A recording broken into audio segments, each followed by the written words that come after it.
where all students are known, valued, and empowered to thrive.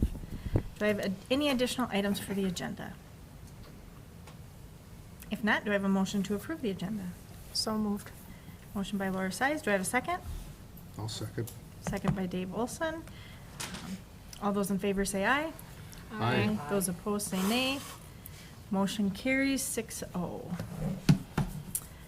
Recognition of visitors in open forum. Michael Roy is here from the Janesville Journal. Welcome. All right. Any positive recognition?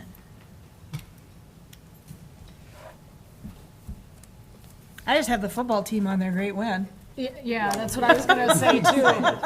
Yeah, I've heard so much, I didn't see it, but I heard a lot about it, so, very Yeah. cool. That was the only thing I had too. Thanks. Well, seventh grade had a very cool win too. They did. It was tied, and at the last play, they did a couple of lateral passes and won the game, so. Volleyball's has won the last 2 matches, so that's been a positive. Cross country continues to set PRs week to week Nice. in their meets. Good. Love it. Anybody have anything else? I do, but they're part of my Okay. report. All right, we will move on to the resolution of accepting donations. We received $1,000 from the Steel Waseca Co-op Electric for scholarships, and then $3,000 from the Prairie Care Fund for Bully the Blues Project Hope, empowering students and staff for suicide prevention programming. Do I have a motion to approve those with many So thanks? moved with many thanks. Motion by Kevin Bourne. Do I have a second? I'll second. Second by Laura Size. Kevin, Yes. Laura, Yes. Dave, Yes. Monica, Yes. Joni, Yes. Sherry. Yes, motion carries 6-0. On to reports and presentations. Well, it's been a great start to the school year, so that's a positive for us. So, other things, the Chromebook situation has been going incredibly well. The teachers have control, and long-term and short-term loaners are working as planned. So we have around 80 long-term loaners that have been loaned out for the entire school year, and then we also have about another 60 or 70 that can be checked out on a daily basis if need be, and that seems to be going well. One thing you would notice that if you walk through the school during the day is there's no more backpacks in the hallway, so that's wonderful. Both principals are working on setting up a math curriculum committee, as standards will be fully implemented in the 26-27 school year, and they'll be tested on through MCA testing in the 27-28 school year. And then the other subject area that is up for renewal with implementation of standards is social studies. So they're working through both math and social studies, putting together committees for those curriculums.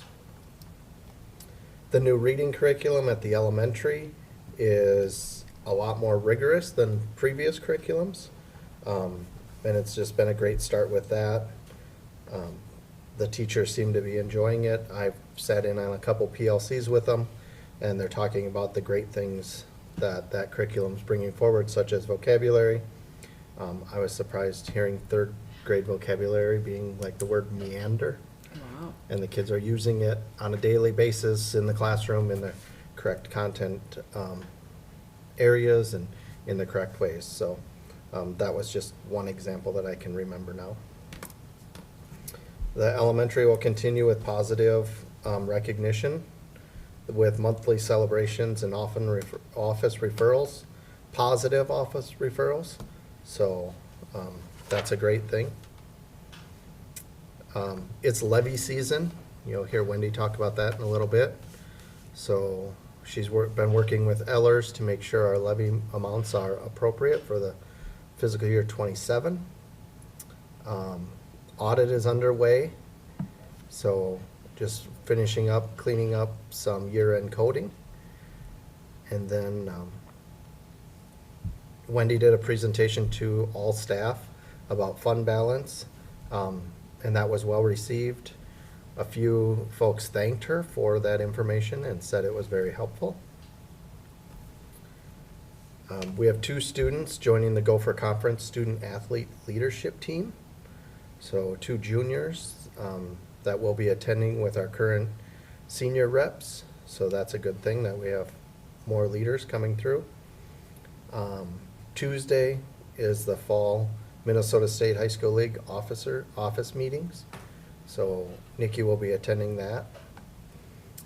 She's working through some stuff at football games and volleyball games with no throwing of footballs and horseplay during the games, and trying to help parents understand why we're doing that. Homecoming starts the week of the 29th with coronation. In community ed, we've increased our Kids Corner class sizes to enroll all students on the wait list. So currently, we for 3-year-olds, we have 13. For 3 and 4-year-olds, we have 15. And then we have 2 5-year-old classes. One of them has 16 and the other one has 15.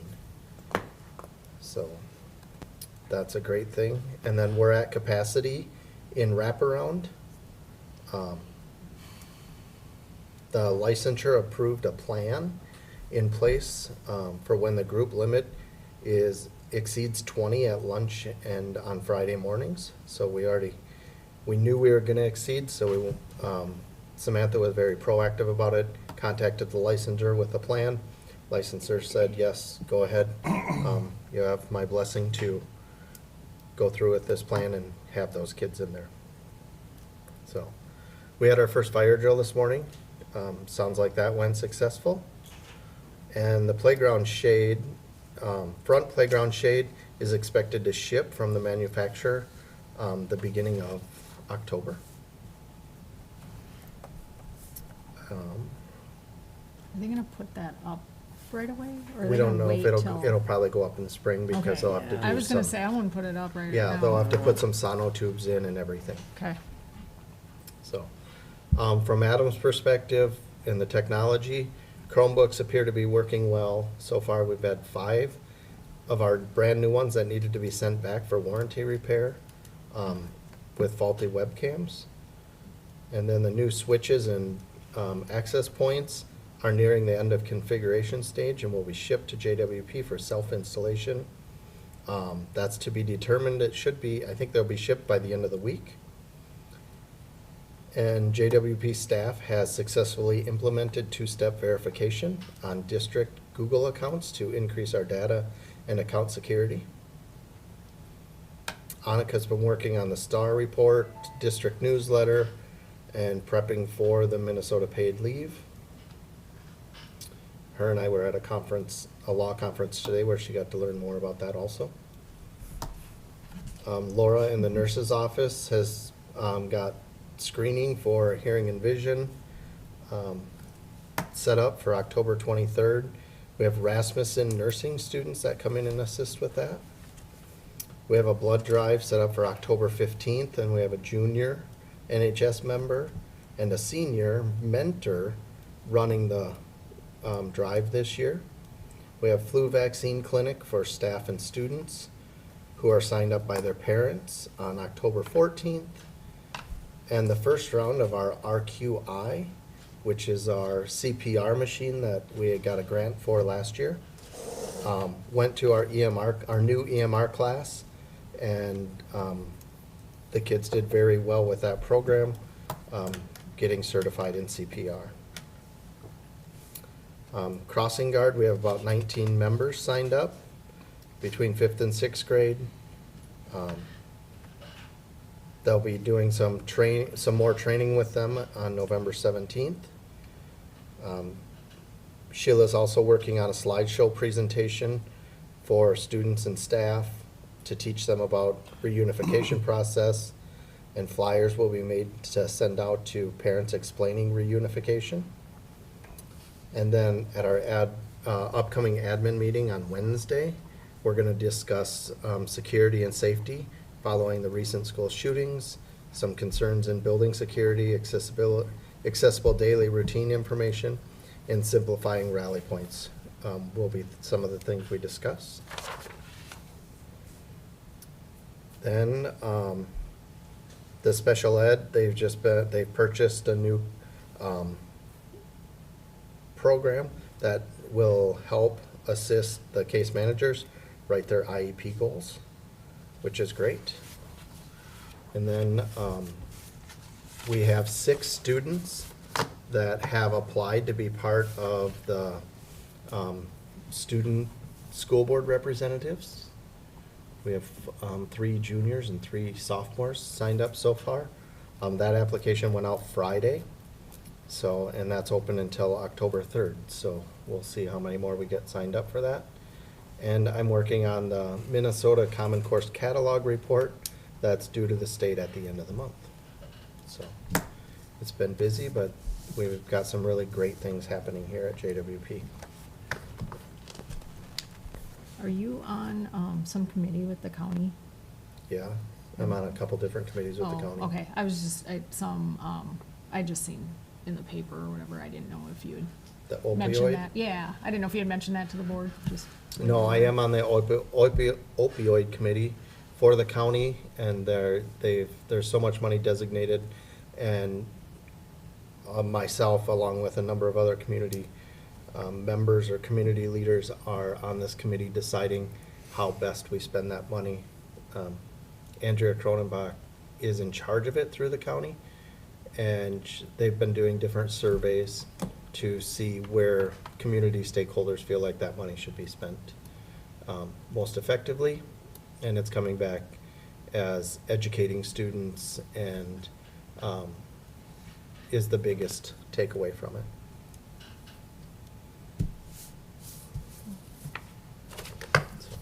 Thanks for doing that. Any other questions for me? You have a long-term sub position, is that the only one for this year? It's the only one currently, Okay, and that was for art, right? elementary art. What's the time frame on that? I don't recall. I don't recall off the top of my head. Annika, do you know? I think it's end of November. I'm- No, I'm sorry. End of February. Oh, wings. Here, okay. And that's going through the end of the year, correct? Yes? Yes.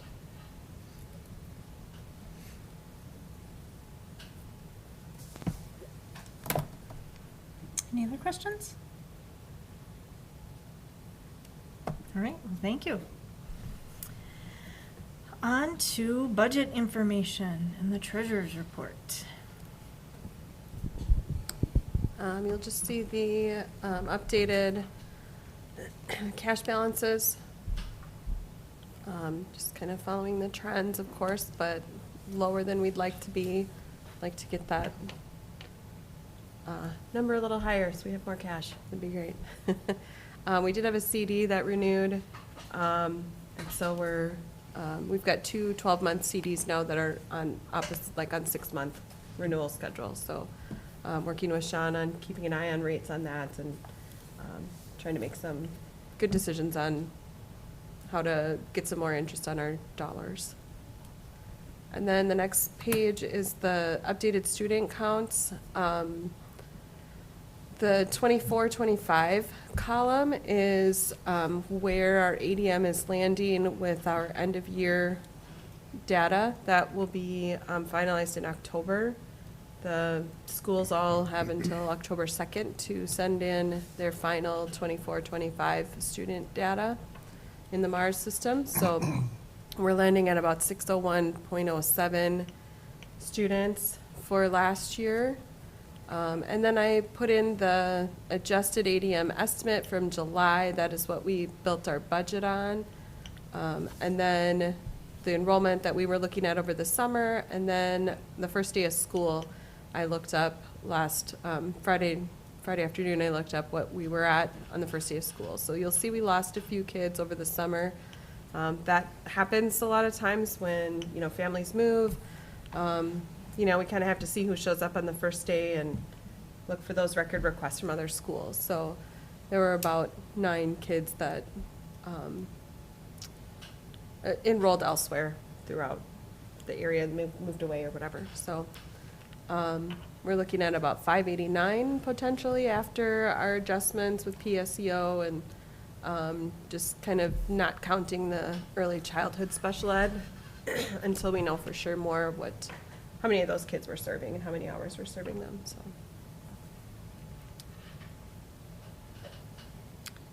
Do we know how many open and rolled out as opposed to moved away?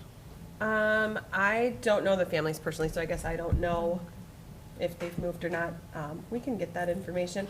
After October's done, after that October information is finalized, I wanted to put some more information about open enrollment, how many in and out, and things like that on the student counts to kind of give us a little more context as well. So that will come once we kind of have some more final numbers and some more firmer fall numbers too.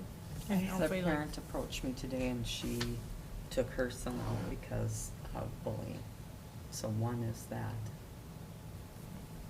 do we follow up when we know people open and roll out to understand why? If we know why, yes, we do. Or if The- we'll reach out to them and ask why and see what Okay. we can do. Let's discuss that Mhm. later. Mhm.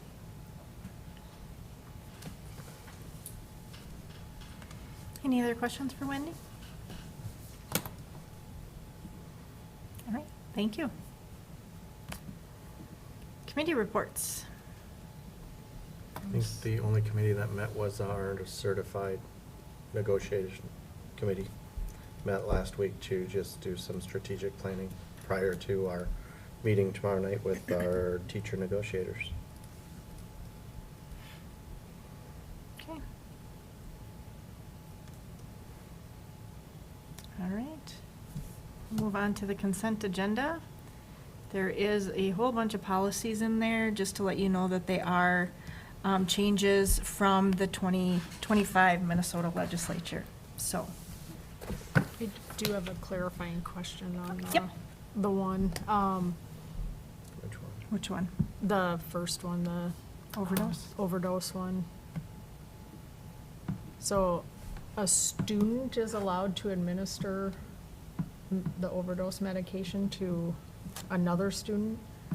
Is there, Which one are you on? G that they added? Okay.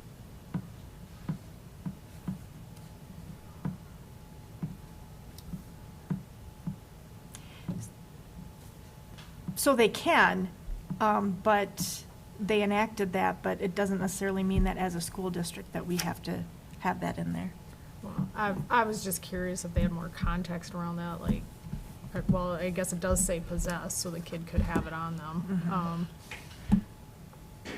I don't know. I thought that was interesting, that they'd allow other students to administer it and not require an adult, but, This is for the opioid antagonist. yeah, the opiate So- antagonist. And I can't say for sure, but my guess is because there is no contraindications.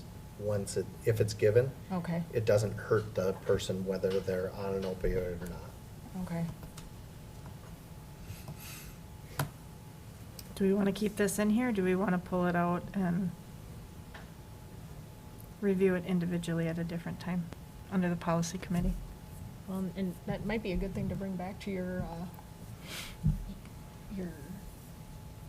county thing that you are on, just to see what they think about that,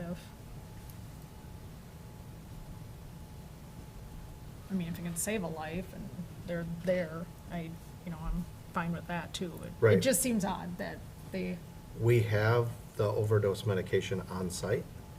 yeah, where is that at? It's in a number of locations. So anybody can grab it from like a bathroom or something, or wherever? It's mainly it's nurse's office Oh, okay. is where it's located, but we have to have it on-site within this building, and then we have to have it down at the athletic complex also. So it's in the concession stand down there. So should we pull this? I don't know, We can pull it, and then I can get more information on it. or just pull the whole policy for now? Yeah. And- Yeah. Yeah, let's do that then. Yep, we'll pull the I whole didn't know if you policy meant out the of here. statement. I don't know No. if I necessarily want to make that decision right now. I just don't. I just Right, thought it was no. interesting that they allow the students to do it. It was discussed at our law conference today, but it was very brief discussion that it was brought up in. Okay. And the concession stand is where it is for like sports and stuff at Mhm. night? Okay. They basically just said, because it is such a life and death emergency. Right. If the only other person around is another student, they don't want that person to not administer it because they think they're gonna get in trouble, you know? Oh, got it. Okay. And I think access is important because I did have a student overdose in driver's ed at night when no one's here, Oh, so I think it needs to be widely known where it is and have access. Okay, so we'll pull this one out, and then we'll add it to the very next item in the agenda, and then we can take care of it from there. So do I have a motion to approve the consent agenda with policy 516.5 removed? So moved. there you get your first and second. First and second? There you go, Okay. I'll second. I'll second. No, Okay. I'll second. Okay. Just pick whoever you want. Evan first, Monica second. There we go. Is there Michael any? would be like, a fight broke out. Monica won. All right, all those in favor say aye. Aye. Those opposed say nay. Motion carries 6-0. So then, it would be, what are we doing, 10A? We'll make policy 516-10A. And then we will postpone indefinitely until we can figure it out. So do I have a motion to postpone policy 516.5 indefinitely? So moved. Motion by Laura Size. Do I have a second? I'll second. Second by Dave Olson. Is there any other further discussion? No further discussion. All those in favor say aye. Aye. Those opposed say nay. Motion carries 6-0. All right, on to new business. Updated meal prices. We did update and improve meal prices last month, and the next week, the state came out with minimum meal prices for adults for breakfast and lunch. So we are obligated to increase our prices for adults on those. So I would ask the board to, again, approve our meal prices for this school year. And it's just for the adult? It's just adult. Correct. The Okay. only changes are to the adult meal prices. It went up 10 cents for breakfast and 25 cents for lunch. Any questions on that? And do I have a motion to approve the updated meal prices? No motion. Motion by Dave Olson. Do I have a second? I'll second. Second by Laura Size. Is there any further discussion? Hearing none. All those in favor say aye. Aye. Those opposed say nay. Motion carries 6-0. I think Monica wanted to fight about that one again. I was like, Joni, you do it. She didn't hear me. On to the certified seniority list. Each year, we have to post a certified seniority list. According to the teacher contract, it has to be posted by December 1st. However, we have it ready to go, so with board approval, we will get this posted tomorrow morning right away. Then the teachers have 2 weeks to come back and let us know if they think there is a mistake on it, and then we bring it back and talk about it if there is. I would make a motion to approve. Motion by Kevin Bourne. Do I have a second? I'll second. Second by Laura Size. Might want to go back in there and change Pemberton. I think you're missing the T. Just happened to catch that as it was going away. All right, is there any discussion? If no further discussion, all those in favor say aye. Aye. Those opposed say nay. Motion carries 6-0.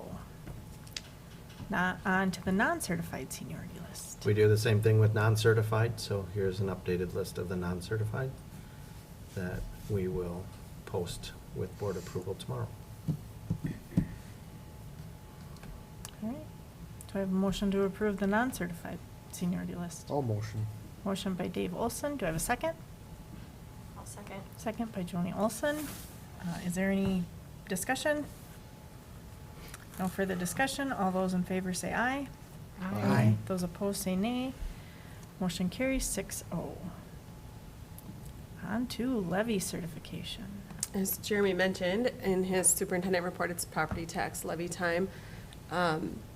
So I just thought I'd give a real high-level overview right now. We'll talk more in December at the Truth in Taxation meeting about final numbers and things. But in general, just for anybody who's needs a reminder, the property taxes in our district are dollars that we can ask for and use.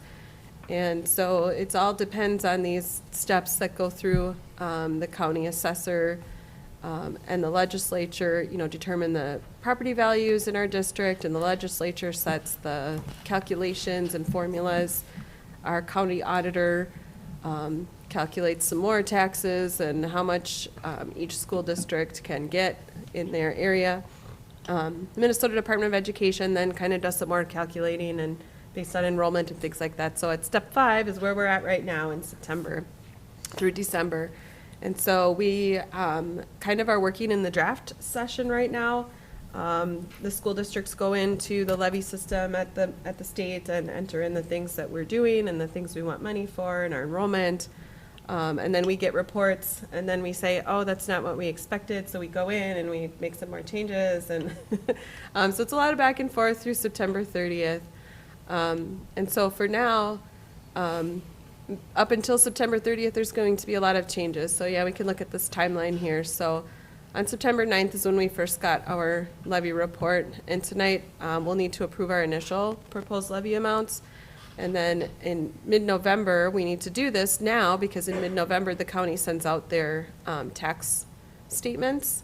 And then December 1st is when the public is allowed to come in and talk about those tax statements and ask questions. And December 15th is when we'll do our official levy certification for our dollars. So right now, Jeremy, if you want to scroll down to the Truth in Taxation, we've all seen these. Go back. Every property owner gets these statements.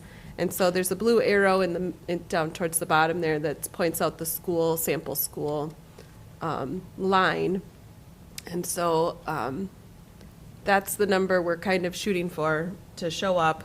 And then we'll have our Truth in Taxation announcement on there as well. So we need to have a little official approval so the county can send out these statements in November. So then if you want to scroll down a little more, Jeremy, this is a summary page of what I'm working from right now. And you can see the left column, there's the 24 pay 25 limitation kind of in the middle of the left side. That's how much the state said we can take. And then the 24-25 is what we certified last year. So we certified the same as our limit total there. So the total levy on the bottom shows that 2.5 million-ish. And so then on the right side of the line is the draft that we're working at right now. And we're down about $500,000 after some enrollment changes and estimates and adjustments and things like that.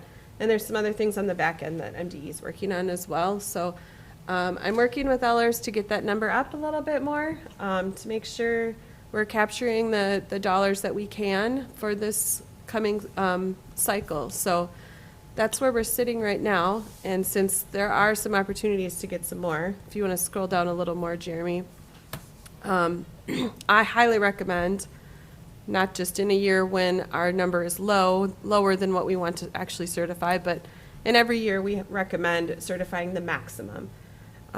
It's something that we often recommend and often do, so that when there are changes through September 30th now in the next 2 weeks, there's still going to be a lot of changes and recalculations, that we are able to capture all of it. If we gave a number right now, even if it was a mistake on MDE's end that bumped our number up higher, we wouldn't be able to take that money. So,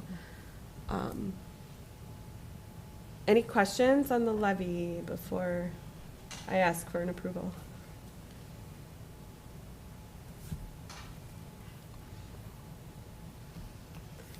So what number are you asking for approval of? The maximum, whatever that ends up being. Oh, so it is not a Right. specific number? Not a specific At number this right time. now, nope. So on September 30th is when the levy system will close and everything will be done, and then we'll know what our limit number is. Okay. And then in December, we can talk about a number, Okay. yeah. Any other questions? Okay, I'll move to approve the maximum levy amount. motion by Laura Size, do I have a second? Second? Second by Monica Erickson. Is there any further discussion? No further discussion. All those in favor say aye. Aye. Those opposed say nay.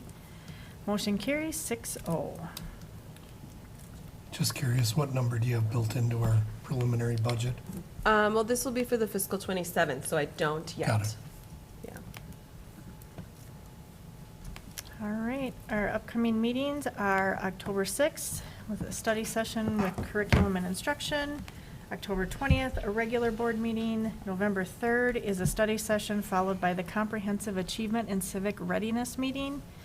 November 17th, you might want to up these dates to 2025. November 17th is a regular meeting. December 1st is a study session, and then we will close our, at 6 o'clock, we'll go into a truth and taxation meeting. December 15th is a regular meeting, and then January 5th of 2026 is the organizational meeting and study session. So with that, we will adjourn at 6:03.